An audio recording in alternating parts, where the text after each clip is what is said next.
Buying a home is supposed to be the foundation of financial security. It is the advice that has been passed down through generations. It is the milestone that marks the transition from renter to owner, from transient to settle, from financially immature to financially responsible. And for millions of people in their 30s and 40s, it is the single largest reason their investment accounts are empty. Not because homeownership is a bad decision, because the financial reality of owning a home is almost nothing like what was described when the purchase was made. The mortgage payment was the number everyone focused on. The mortgage payment turned out to be the smallest part of what owning that home actually cost. This video is about the gap between what homeownership is sold as and what it actually delivers. It is about the specific costs that sit on top of the mortgage and never stop.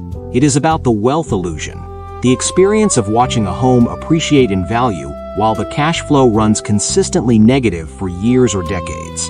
And it is about the straightforward reframe that changes how homeownership fits into a wealth-building plan without requiring the home to be sold. This is Money Mapped.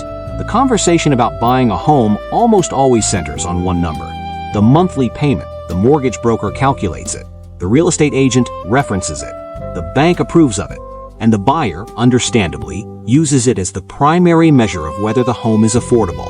That number is the wrong number to focus on. The mortgage payment is the floor of homeownership costs. Everything above it is where most buyers are caught off guard, not once, but repeatedly across the years they've owned the home.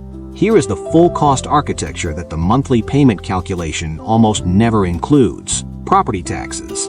In the United States, the average effective property tax rate is approximately 1.1% of the home's assessed value annually. On a $400,000 home, that is $4,400 per year, or roughly $367 per month on top of the mortgage. Homeowners insurance. The national average premium in 2025 runs between $500 and $2,500 per year, depending on location and coverage level. That is another $125 to $210 per month. Private mortgage insurance. For buyers who put down less than 20%, PMI typically adds between 0.5 and 1.5% of the loan amount per year. On a $350,000 loan, that is $1,750 to $5,250 annually until sufficient equity is built to remove it. Maintenance and repairs. This is the category that surprises homeowners most consistently. The widely cited rule of thumb among financial planners is to budget 1 to 2% of the home's value per year for maintenance and repairs. On a $400,000 home, that is $4,000 to $8,000 annually. Some years cost less. Some years cost dramatically more. A roof replacement runs $10,000 to $20,000. A furnace replacement runs $3,000 to $7,000. An HVAC system runs $5,000 to $12,000. A water heater runs from $1,000 to $3,500. None of these are optional. All of them eventually arrive. Utilities.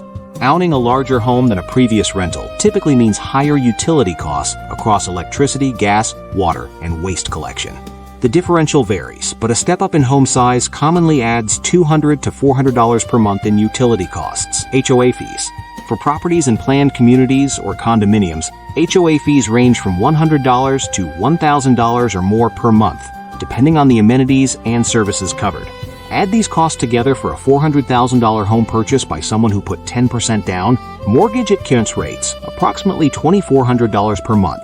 Property taxes, $367 per month. Insurance, $165 per month.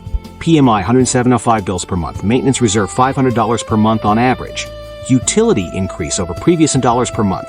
Total monthly housing cost, approximately $3,900. If the same buyer was renting for $2,000 per month before the purchase, the actual cost of homeownership is not the $400 monthly increase the mortgage payment suggests.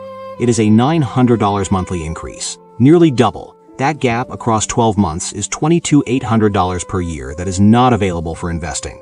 Across 10 years, it is $228,000 in capital that did not compound in an investment account. At market average returns, the opportunity cost of that capital approaches $370,000. This is not an argument against buying a home. It is an argument for going in with the complete picture. The full cost architecture described in Section 1 exists regardless of any choices made after moving in. It is the baseline. On top of the baseline sits a second category of costs that are technically optional but rarely treated as such in practice. home upgrades and improvements. The kitchen that worked perfectly well begins to feel dated after 3 years. The bathroom that was acceptable at purchase begins to feel like a project.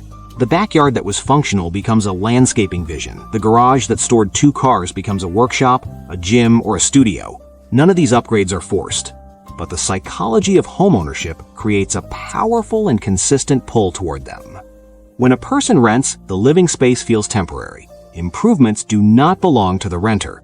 The incentive to invest in the space is limited. When a person owns it, the living space feels permanent. Improvements feel like investments in something that belongs to them. The home becomes a project with no defined completion point, and each improvement reveals the next one. Real estate professionals have a term for this: the improvement treadmill. The home is never finished. Each completed project raises the standard against which the remaining unimproved areas are measured. The financial cost of the improvement treadmill is not trivial. The National Association of Realtors tracks return on investment for common home improvement projects. The findings are consistent across years of data. Most home improvements do not return their full cost in added home value.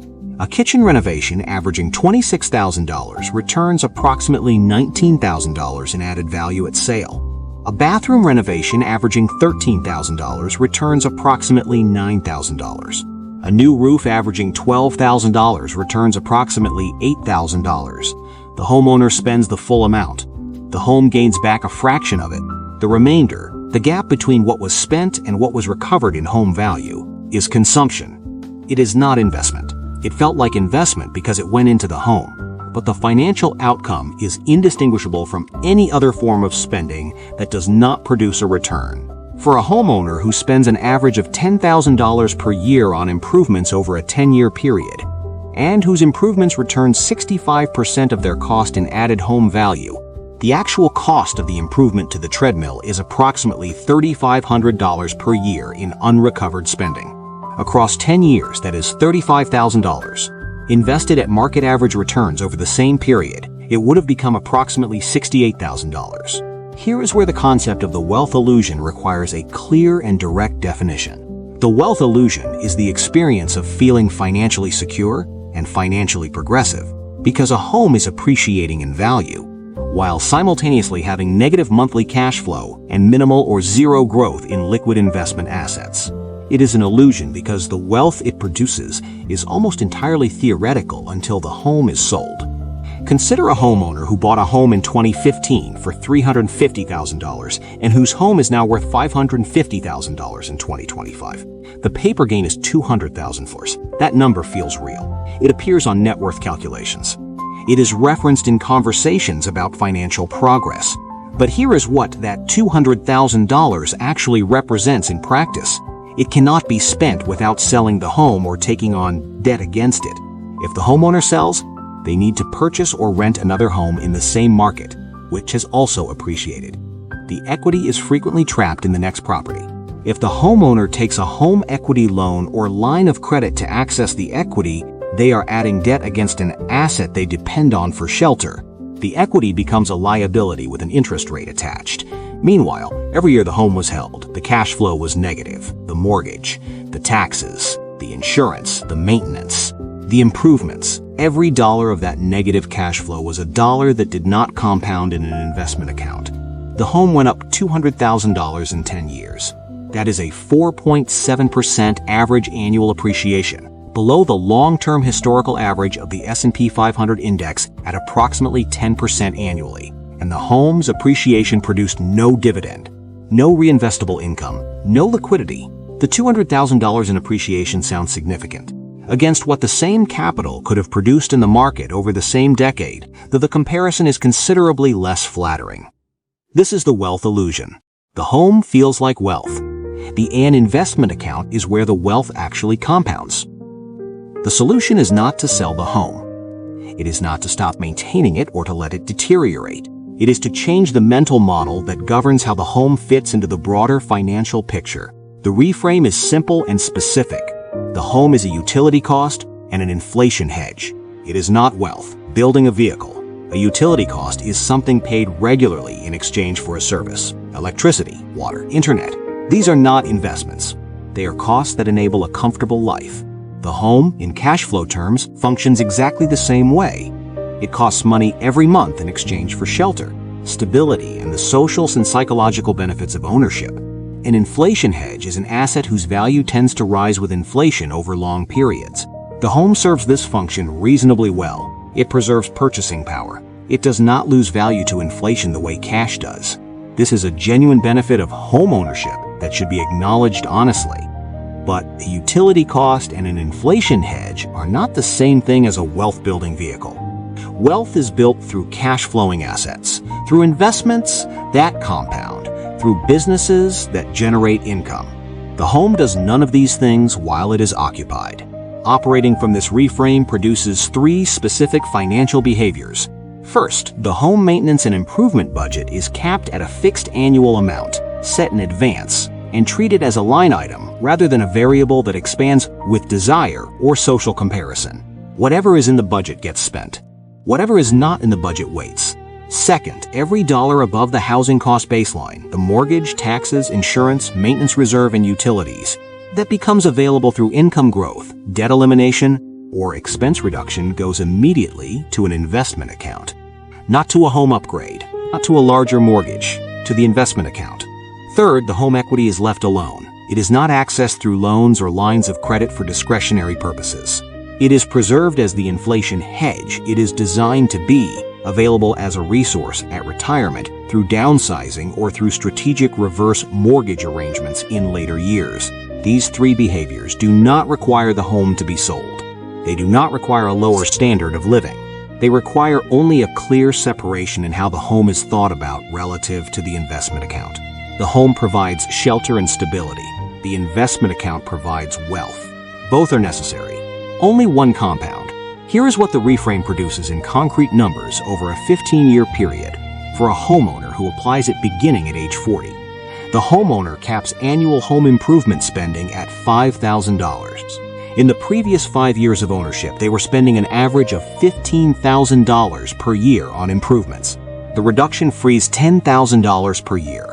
That $10,000 per year, invested in a broad market index fund at 10% average annual returns from age 40 to age 55, grow to approximately $350,000. Simultaneously, the homeowner's property has appreciated at 4 to 5% per year. The $400,000 home purchased at 40 is worth approximately $750,000 to $800,000 at 55. The equity, assuming a mortgage that is 15 years into a 30-year term, is substantial. The net worth picture at 55 looks like this. Home equity, approximately $500,000 including appreciation and principal paydown. Investment account, $350,000 from redirected improvement spending alone, plus whatever was already being contributed. Total liquid and illiquid net worth, well above $850,000 before factoring in existing retirement accounts.